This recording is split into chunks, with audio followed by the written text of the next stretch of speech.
Somewhere in your institution, there's a server nobody has thought about in 3 years. It's still holding loan files, boarding packets, audit work papers. On Thursday, the 16th, the federal government took the flaw in that server and put it on a list. And that list means exactly one thing. Somebody is already using this against real targets. The clock it started ran out on Sunday. So the question this week is not whether you can make the deadline. The deadline is behind you. The question is whether you are already late and whether anybody reached that server before you did. Let me give you the shape of Microsoft's July release because this is a triage problem, not a volume problem. More than a dozen flaws in it scored 9 or higher on the severity scale. That scale is the Common Vulnerability Scoring System, CVSS. It runs 0 to 10.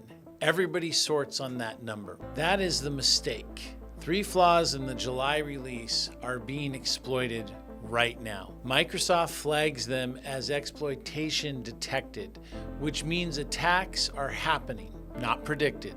And all 3 are on the known exploited vulnerabilities catalog, kept by the Cybersecurity and Infrastructure Security Agency, CISA, the KEV list. Understand what the list is because it's not a watch list and it's not a severity ranking. A flaw only lands on it when there is reliable evidence somebody is actively exploiting it in the wild. So when Microsoft's own exploit status and the catalog agree, whether to patch it is settled. The only open question is the order. And here is the part that should bother you. Not one of this month's 9.9s is on that list. The most useful thing in this entire release is a 5.3.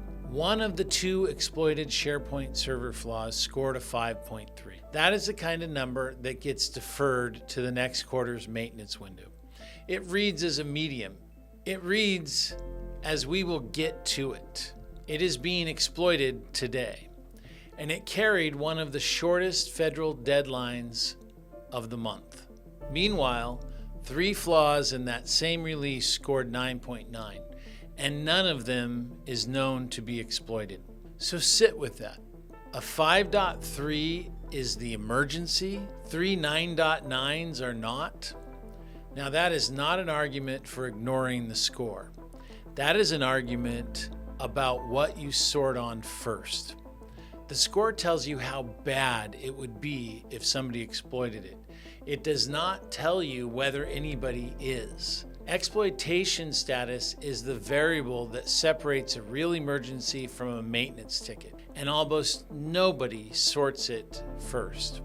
Second thing, and this is one that saves your weekend.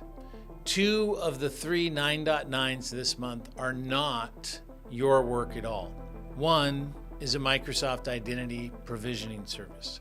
Microsoft operates both of those. There is no patch to deploy because there is nothing installed in your building to deploy to. But do not turn that into a rule because the third 9.9 will get you. It is the Windows Virtual Switch, the Hyper-V component. The one ties for your highest score in the release. And it is entirely yours. It arrives through your ordinary Windows Server updates.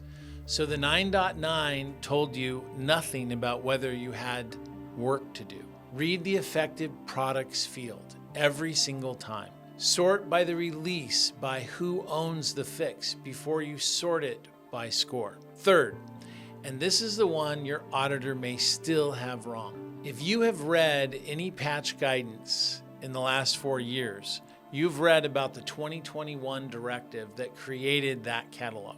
It is in vendor white papers. It is in audit checklists. It was revoked on June 10th. The catalog did not go away. The directive that created it did. And the replacement changed how the urgency gets set. It is now risk-based. It turns on things like whether the asset is publicly exposed and whether an attacker can automate the whole thing. So when somebody tells you CISA now requires 3-day patching, the person has compressed a risk tiered table into a headline. And you can watch the tiering happen in this month's own data. 3 exploited Microsoft flaws, all added within 48 hours of each other. 2 got 3 days, the third got 14. That third one is in Active Directory Federation Services, ADFS, the box that federates sign-in to Microsoft 365. And for a lot of institutions, it is the last on-premise identity component still standing. One operational detail there saves you an hour. There is no standalone patch for it. The fix ships inside the Windows Server security updates. Go looking for an ADFS download and you will not find one. Here is the honest part, and you should hear it from me instead of from an examiner. Those federal deadlines are not yours. They bind federal civilian agencies. They are not binding on a bank, a credit union, or a mortgage company. Nobody from CISA was going to fine you on Monday. That is not the argument. The argument is that this catalog has quietly become the closest thing we have to a published, government-maintained list of what is being used against people right now. Examiners read it. Cyber insurance underwriters read it. Plaintiffs' lawyers read it after an incident. And there is no good version of a sentence you would have to say afterwards. It was publicly known. It was federally listed as actively exploited. A patch existed, and we did not apply it. This is the work we do for the more than 750 financial institutions whose Microsoft 365 we manage.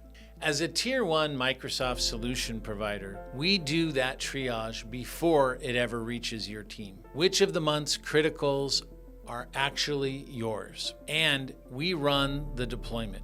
Guardian MxDR covers the other half. And it is the half nobody puts in the run book. Watching for exploitation of exactly these classes while the patch is not on yet. Detection matters most precisely when the patch is not finished. And on a 3-day weekend deadline, it is not finished for most of it. None of that replaces knowing what you run. The institutions that closed this one cleanly are the ones who already knew they had SharePoint Server on-premise before Thursday. No product, ours included, substitutes for current inventory. So, if you are not certain what you are running, get the inventory current before the next one lands, because there will be a next one. The full written triage is linked below, and every flaw number, every patch number, and the directive itself are in the description. You can talk to an ABT specialist from there. I'm Justin Kirsch. See you in the next one.